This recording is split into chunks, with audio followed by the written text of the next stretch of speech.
Good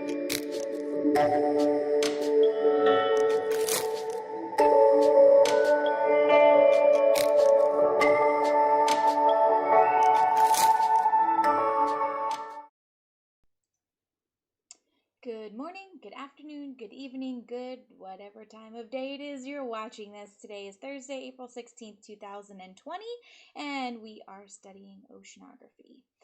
So let's talk about what topics we are going to cover today in the world of the oceans. Yesterday and the day before, you were talking a little bit about and learning about the origin of the oceans and where scientists believe the water all came from. Now we're going to be slightly switching gears and starting to talk about the technology used to study the oceans. Remember, we are extremely limited in our exploration of the oceans because we cannot breathe underwater. So we rely on technology to help us explore this world that we are very limited in.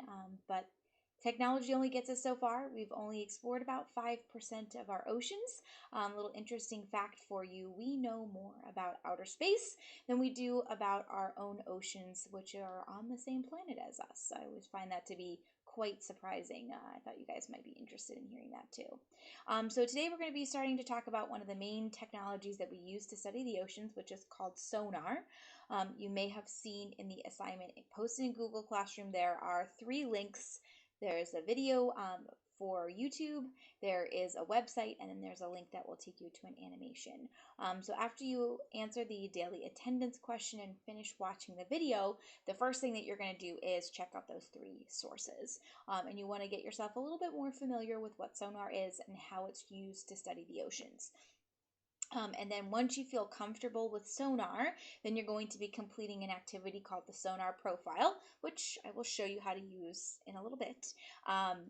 And you're going to be turning that assignment in when it's completed. So don't forget to click that blue turn in button when you're done. For homework tonight, you're just looking at one slide. It's slide number 21, just as a little review and kind of complementing what we're learning today about sonar. Okay, so let's get started. I am going to give you the introduction to sonar today. So just bear with me here.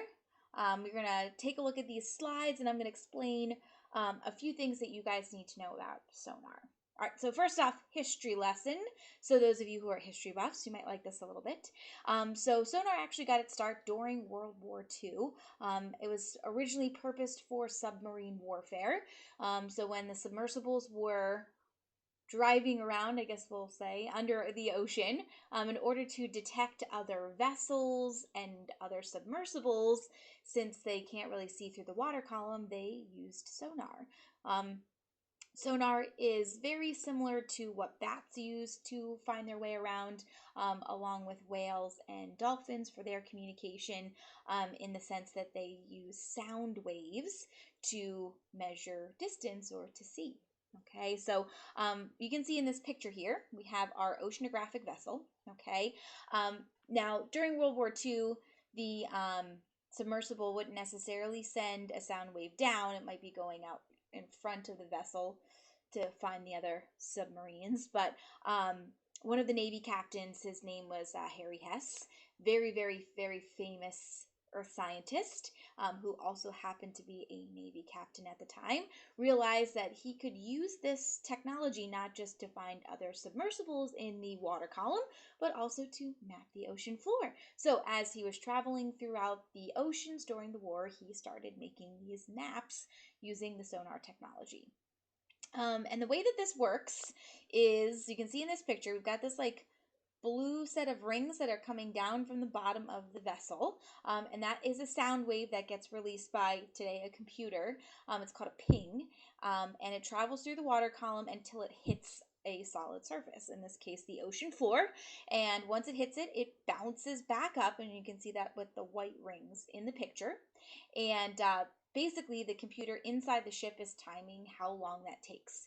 Does it take 10 seconds, 20 seconds, 30 seconds, and once that time is recorded for the sound wave to hit bottom and bounce back, then you plug it into the equation that you see on the screen in front of you.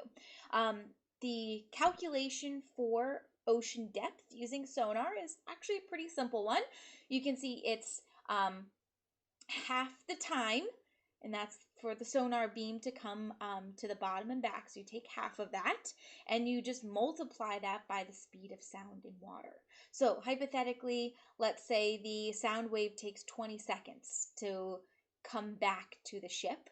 It would be 10 seconds multiplied by the speed of sound in water, which is roughly 1,500 meters per second.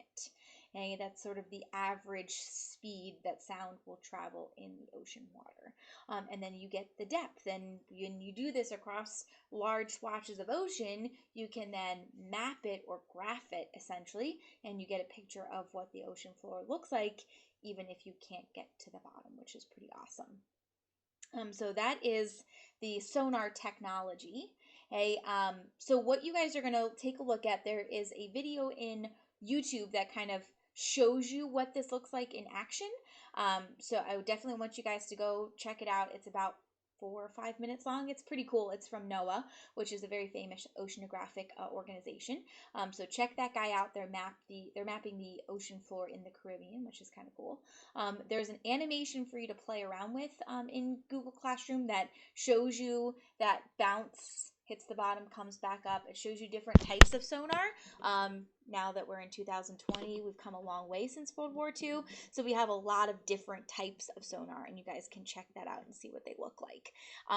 And then once you feel pretty familiar with how sonar works, then you're going to go into this sonar profile activity that I mentioned before, and this is going to be something that you are going to complete in Kami.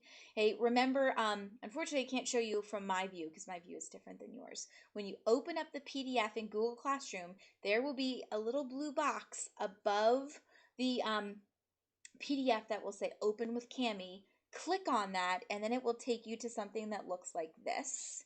Now let me show you guys what it'll look like.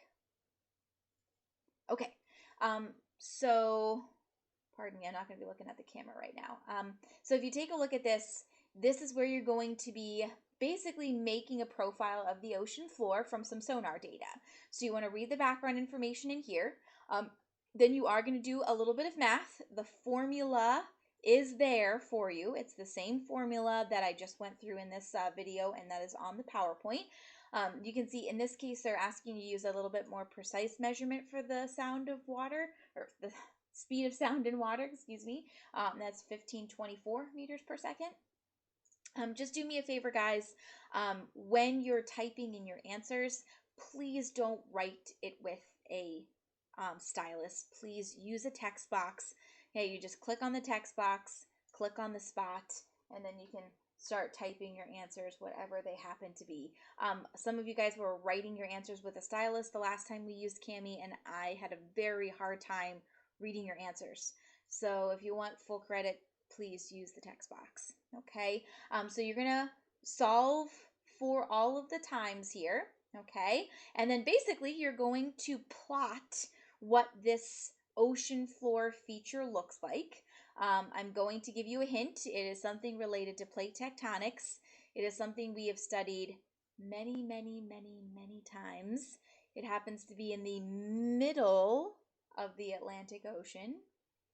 Something to think about. Okay, so it might give you an idea of what kind of shape you're making. So you're going to plot the points on the graph. Again, using the tools in Kami, connect the dots with a smooth curve so you can see what it looks like, and then you're going to answer the questions. Hey, just make sure when you are finished, when you go back to Google Classroom, that you click that magical turn in button so that way you get credit for your work. Always make sure you don't forget to do that so that way you get credit for the assignment.